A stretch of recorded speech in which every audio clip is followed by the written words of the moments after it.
Sedulur-sedulur para pemirsa YouTube Surya KKS di seluruh Nusantara, bahkan dimanapun Anda berada, sampai jumpa lagi. Salam sejahtera, salam kebajikan, salam karaharjan, Om Swastiastu, Namo Buddhaya. Semoga Anda semua tetap dalam keadaan sehat bergas waras, ayam-ayam tentrem, lancar rezekinya, tansah pinaringan sih wiloso saking ngarsaning Gusti Kang Maha Agung. Pada video kali ini saya akan melanjutkan kisah tentang Kanjeng Ratu Kidul.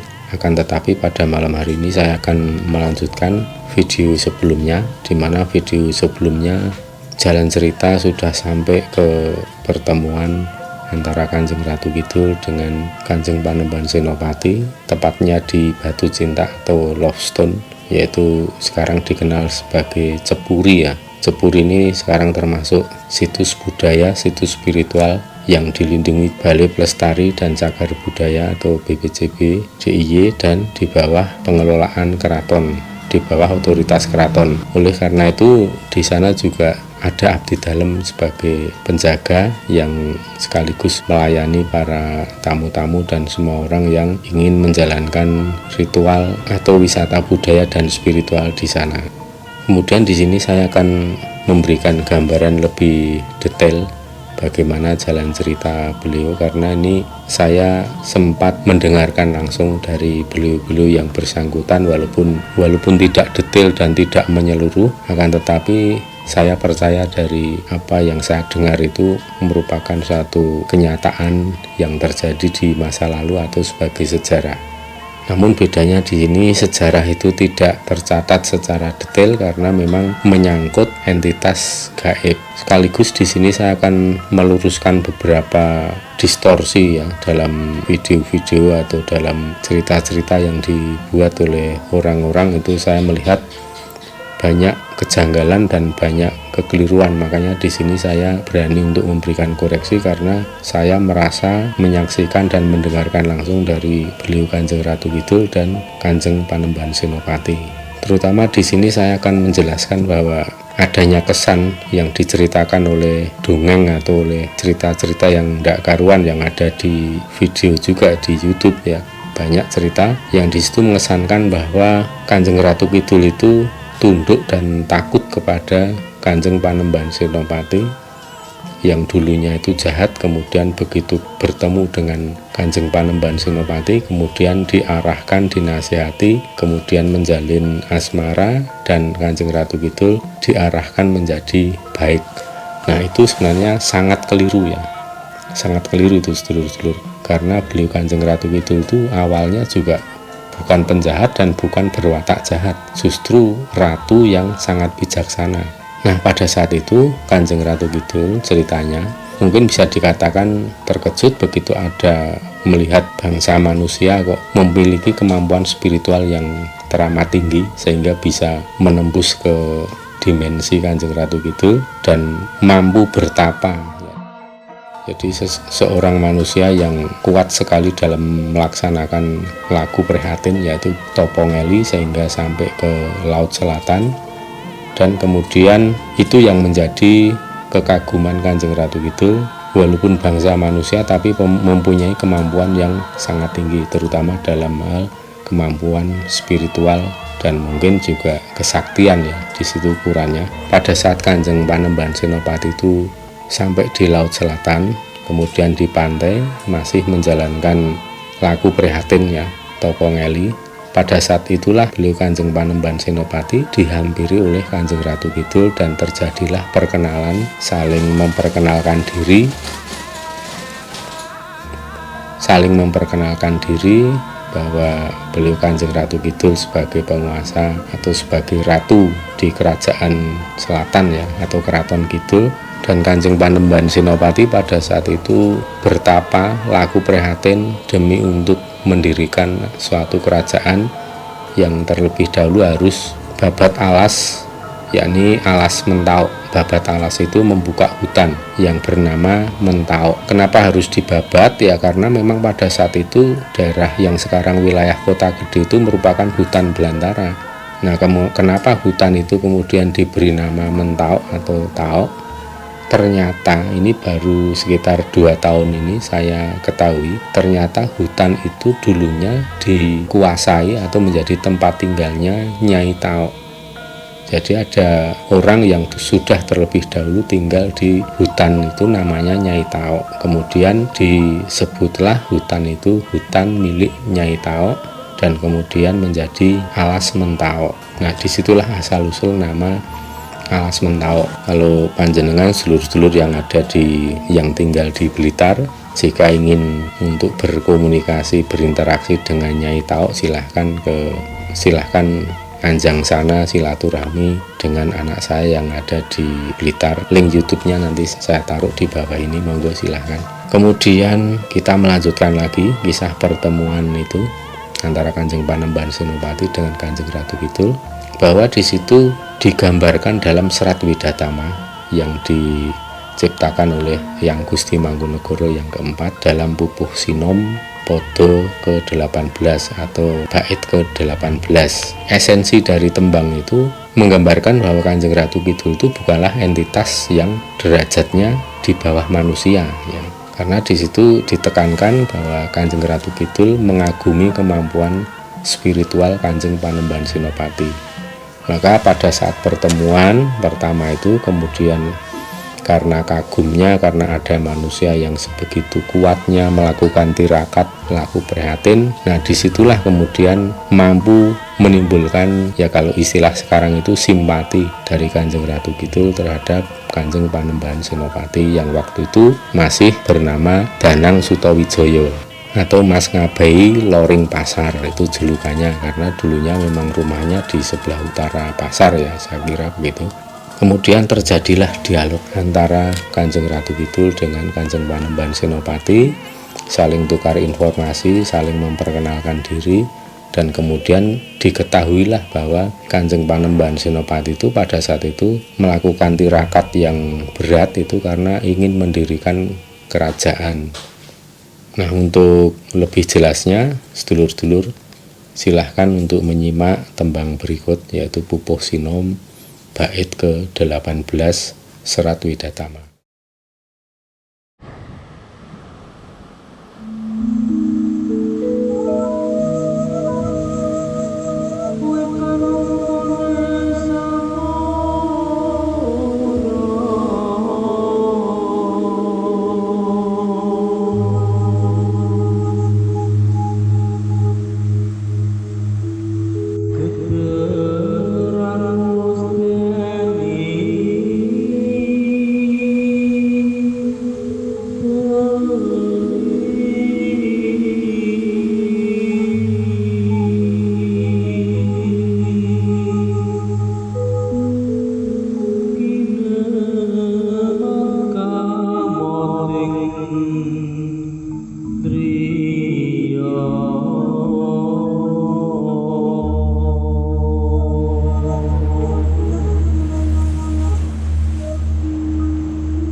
di sini artinya tembang wikan wengkoning samudra, memahami kekuasaan di dalam samudra seluruhnya sudah dijelajahi.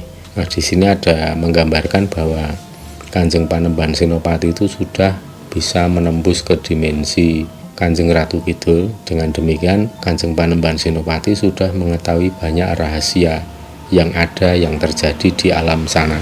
Jadi digambarkan rahasia di dalam laut, dalam samudra, seluruhnya sudah dijelajahi, diketahui.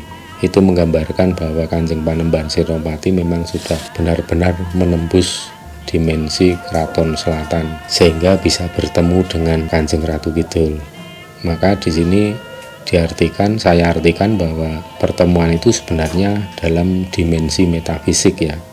Yang masuk ke dalam dimensi metafisik itu Kanjeng Panembahan Senopati. Kemudian kederan wusden ideri. Jadi kesaktian Kanjeng Panembahan Senopati sudah meliputi, sudah melampaui indera. Jadi di sini sudah melampaui mata visual. Jadi mata batin sudah menembus rahasia gaib. Kinemot kamot ingdriyo, ini artinya seluruh rahasia yang ada di dimensi metafisik tadi itu sudah dirangkum, sudah diketahui semua oleh mata batin Kanjeng Panembahan Senopati. Rinegan segegem dadi, ibaratnya cukup satu genggaman saja sudah jadi berhasil dikuasai. Jadi menggambarkan bahwa Kanjeng Panembahan Senopati untuk menembus ke dimensi metafisik Keraton Selatan itu beliau tidak mengalami kesulitan apapun karena memang sudah tataran spiritualnya tinggi sekali ya. Mungkin kalau orang sekarang, zaman sekarang itu bisa dihitung dengan jari, mungkin tidak kurang dari 5 orang atau 10 orang yang benar-benar mampu dan bisa menembus ke dimensi Keraton Selatan. Tapi kalau yang berhalusinasi, berimajinasi atau delusi ya jumlahnya ratusan bahkan ribuan, dan bahkan sudah berani untuk membuat semacam cerita-cerita yang sifatnya itu seolah-olah seperti nyata gitu ya. Tapi biarkanlah itu untuk mencari makan. Itu hak masing-masing orang dan semua kembali tergantung dari para pemirsa untuk lebih selektif dan rasional serta bijaksana untuk menerima, untuk menanggapi semua itu. Tidak masalah ya. Kemudian dumadya angratoni nenggih Kanjeng Ratu Kidul. Dumadya ngratoni. Jadi kemudian sudah bisa ngeratoni itu maksudnya ya sudah berhasil menguasai keadaan. Kemudian nenggih Kanjeng Ratu Kidul. Berarti di sini benar-benar mampu bertemu, berjumpa dengan beliau Kanjeng Ratu Kidul. Ndedel nggayuh gegono, naik menggapai awang-awang, menggapai angkasa. Ini agak sulit dicerna seperti apa membayangkannya karena penuh kiasan ya. Saya artikan secara harfiah saja yang saya belum paham. Ndedel nggayuh gegono. Ini saya yang belum paham ini. Ini mungkin bisa kiasan atau bisa personifikasi juga bisa, atau perumpamaan gitu ya. Kemudian umoro marak maripeh.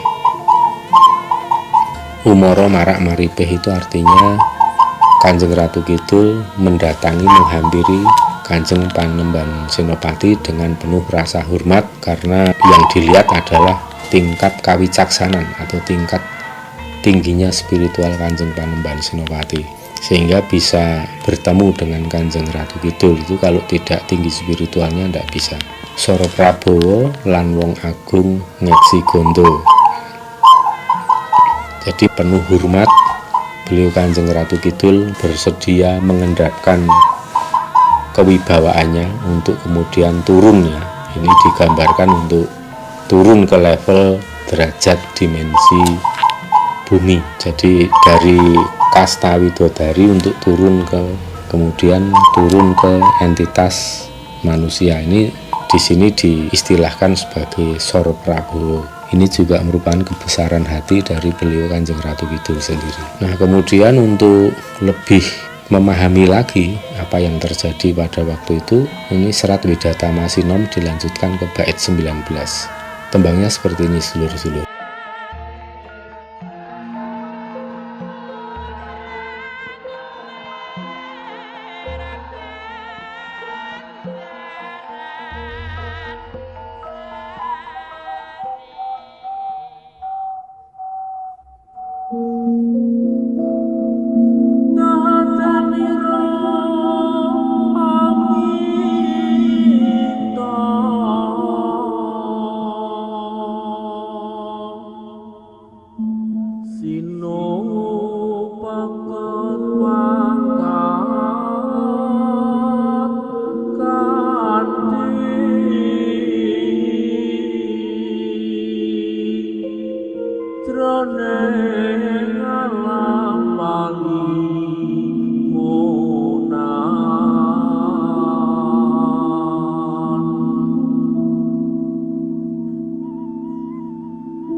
saban saklon sepi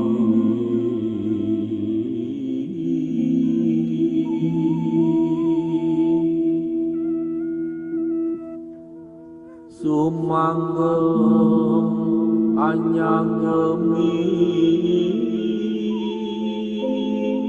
engkar sokang musti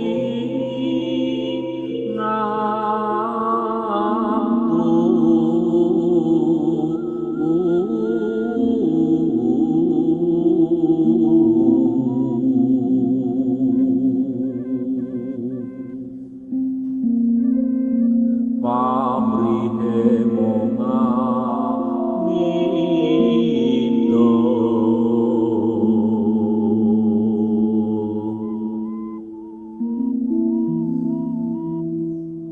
supangate teki-teki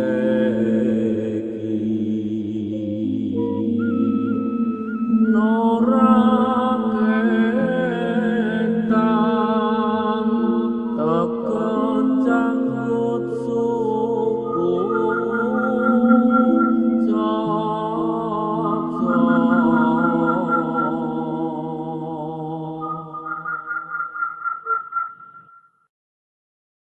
Dahat Deniro Aminto memohon dengan sangatlah beliau sinupeket pangkat kanthi agar diakui sebagai sahabat yang setia. Agar diakui sebagai sahabat yang setia di alam gaib. Sinupeket pangkat kanthi agar diakui sebagai sahabat jroning alam palimunan. Ing pasaban saben sepi, jadi di alam gaib tempatnya untuk beranjang sana di saat menyepi atau manekung mesubudi. Sumanggem anyanggemi, bersedialah menyanggupi Kanjeng Panembahan Senopati ing karso kang pusti namtu, jadi kehendak yang sudah digariskan oleh Sang Hyang Widi.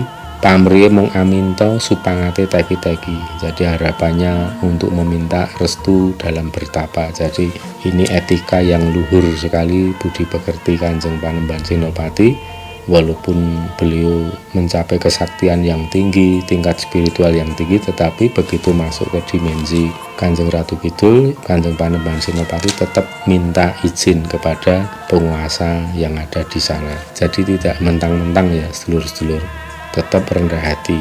Nora ketang tekan janggut suku Jojo. Jadi meski dengan susah payah ya, karena memang tidak mudah untuk menembus ke alam sana itu.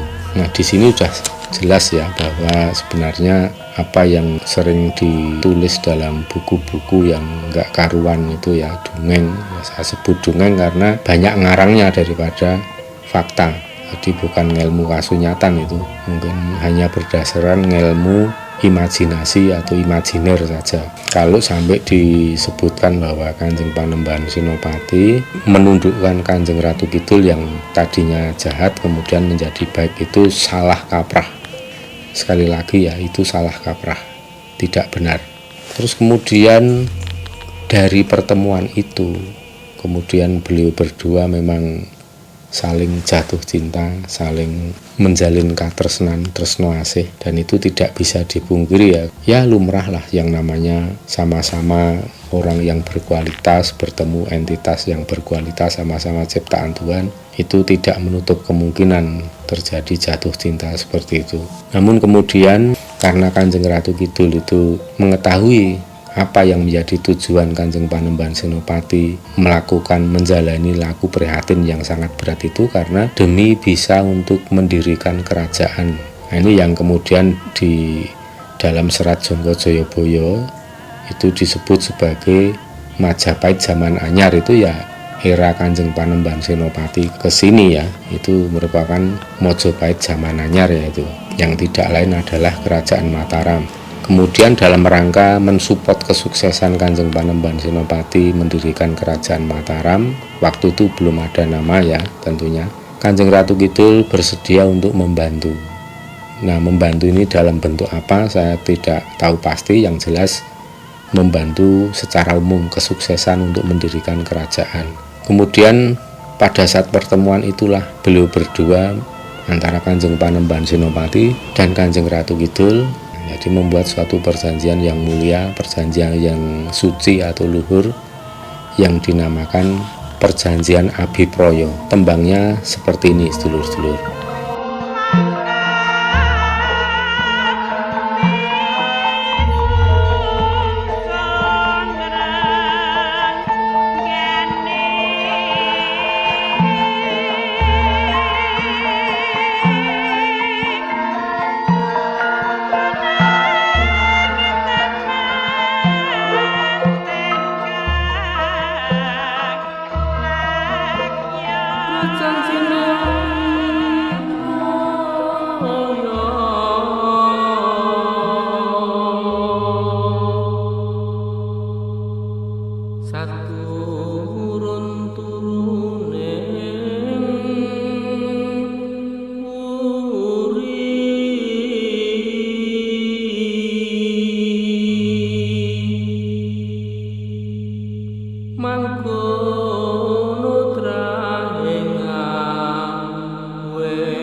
Tumatio Kristumugi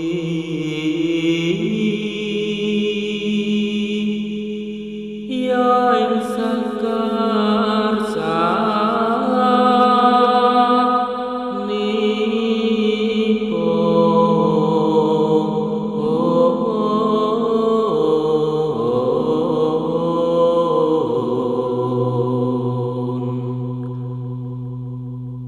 wong agung eksi kandha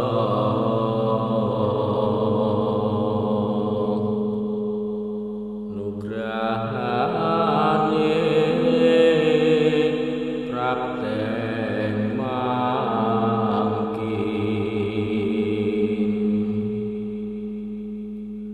tratu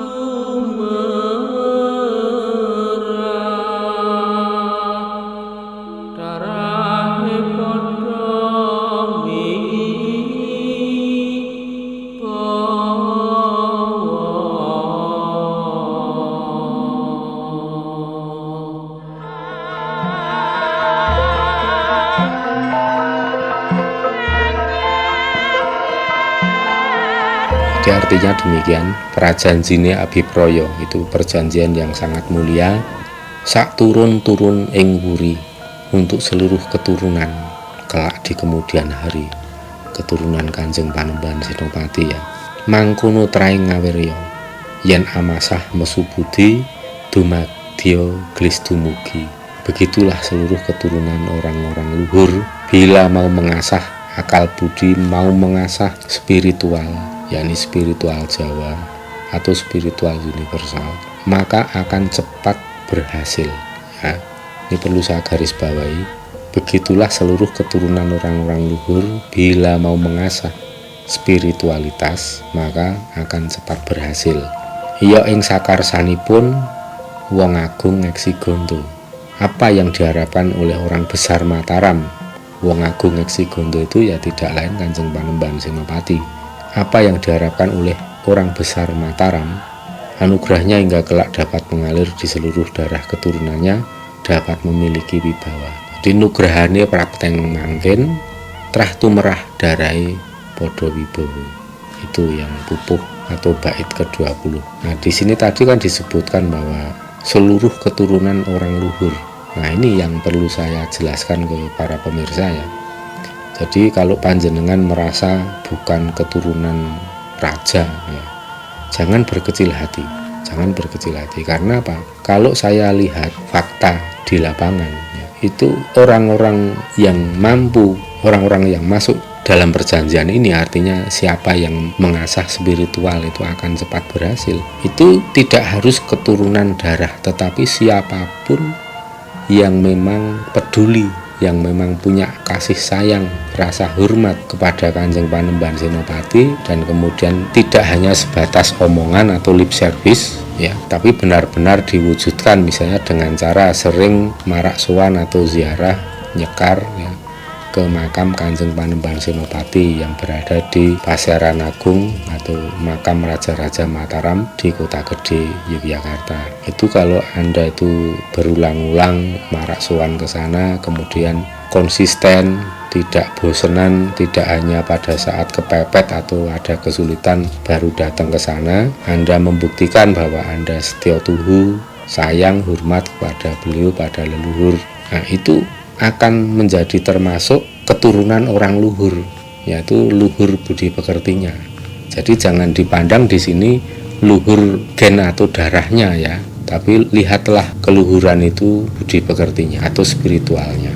Maka kalau panjenengan ingin mengasah akal budi, mengasah spiritual ya, yaitu tidak ada salahnya kalau panjenengan rajin ke kuburan atau sering-seringlah nyekar ke makam leluhur ya. Kemudian dilanjutkan Pupuh Sinom, tepatnya di bait ke-21, tembangnya sebagai berikut.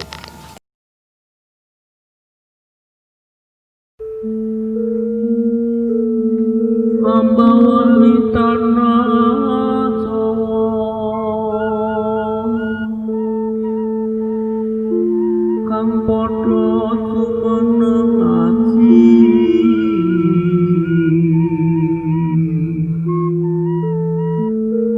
satriya debya sumbaga,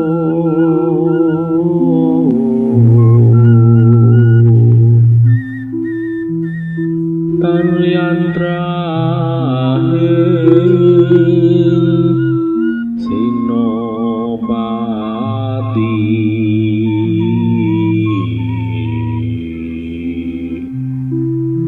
Paniku pantesugi tinelatlah petani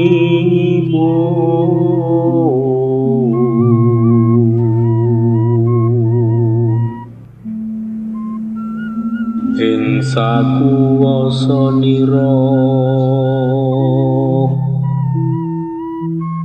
enaelan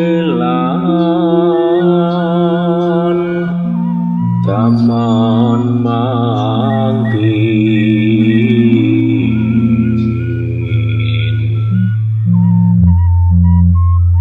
sayektini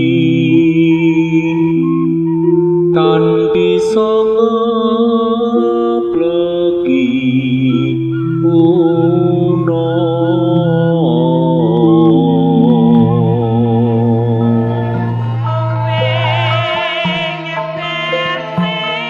Ambawani tanah Jawa kang padha jumeneng aji, satriya debya sumbaga. Jadi artinya menguasai tanah Jawa, dalam hari ini Nusantara, karena zaman dulu belum ada sebutan Nusantara ya, yang menjadi raja atau pemimpin, satriya sakti yang termasyhur, tan lian traing Senopati, yang tidak lain adalah keturunan Senopati atau keturunan raja-raja. Pan iku pantes ugi tinelat labetipun ing sakuwasanira.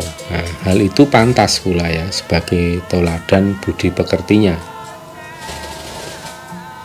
Ing sakuwasanira enake lan zaman mangkin. Jadi sebisamu terapkan di zaman nanti, walaupun tidak bisa persis sama seperti di masa silam. Sayektine tan bisa ngepleki kuno. Jadi ini jelas ya, ini pesan dari bait ini.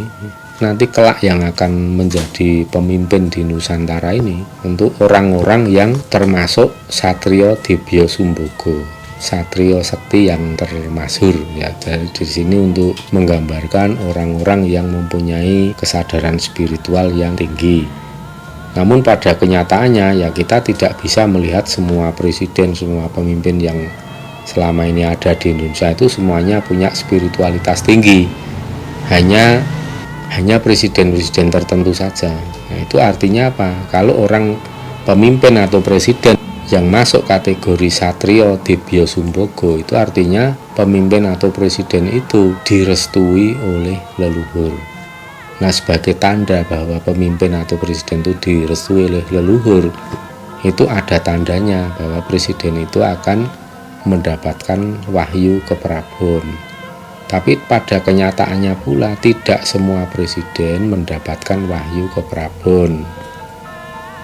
Itu artinya apa? Itu artinya leluhur sebenarnya tidak merestui. Akibatnya apa? Akibatnya selama kepemimpinannya banyak sekali masalah, ya. Banyak sekali masalah, ya. Monggo itu dievaluasi sendiri saja. Bukan berarti ya presiden itu jahat, presiden itu buruk atau jelek, tidak. Tapi selama kepemimpinan itu akan terjadi banyak masalah, ya. Mulai dari bencana alam, kemudian bencana kemanusiaan dan lain-lain, pokoknya banyak masalah, ya, termasuk bencana politik juga. Maka disinilah perlunya seorang pemimpin itu benar-benar menjadi pemimpin yang negarawan sejati, yang mendapatkan wahyu, yakni wahyu keprabon. Dan wahyu keprabon ini tidak main-main, bukan berarti ini hanya karena diberi oleh leluhur, enggak, tapi leluhur akan memberikan wahyu keprabon ini kepada orang yang layak, orang yang pantas, ya, menerimanya. Dan asas kepantasan itu juga ada hukum alam semesta ini yang memilih, yang menimbang, dan leluhur itu bisa mengetahui itu, bisa menentukan kapan diberikan, kepada siapa diberikan. Ini untuk sekilas info aja yang tidak penting, ya. Dulu sebenarnya tahun 2012, 13, 14 selama 3 tahun, kemudian 15, 16, 17 selama 5 tahun itu wahyu keprabon sebenarnya sudah dijatuhkan, diberikan kepada seorang teman saya di Kalimantan Timur, ya, yang sekarang kebetulan menjadi gubernur, ya. Tapi karena ketoke ora kuat nyunggi derajat mungkin atau piye, ya, jadi nggak konsisten untuk ngugemi nasihat para leluhur itu, ya akhirnya dijugar, akhirnya diambil lagi oleh leluhur. Nah, kemudian siapa leluhur yang mempunyai otoritas untuk membagi atau memberikan wahyu keprabon itu nanti kita bahas secara khusus. Kita lanjutkan tentang kisah Panembahan Senopati, ya. Kemudian di sini juga ada banyak para pemirsa yang bertanya apakah Kanjeng Panembahan Senopati dan Kanjeng Ratu Kidul itu kagungan putra atau memiliki seorang putra. Ini saya jawab karena saya tahu dan saya sangat kenal beliau, berkali-kali bertemu, dan saya kalau manggil beliau ya Kamas, ya. Kalau tidak disuruh ya saya tidak berani. Tapi karena beliau sendiri yang meminta memanggil Kamas, ya saya bersedia, saya mau banget memanggil Kamas. Ya, karena apa? Tentu saja itu meninggalnya pada saat usia muda, sehingga saya memanggil Kamas itu pantas. Kalau meninggalnya saat usia sudah sepuh, ya pasti saya memanggilnya Eyang. Nah, ini siapa yang putra beliau itu? Mungkin diantara para pemirsa pernah ada yang tahu atau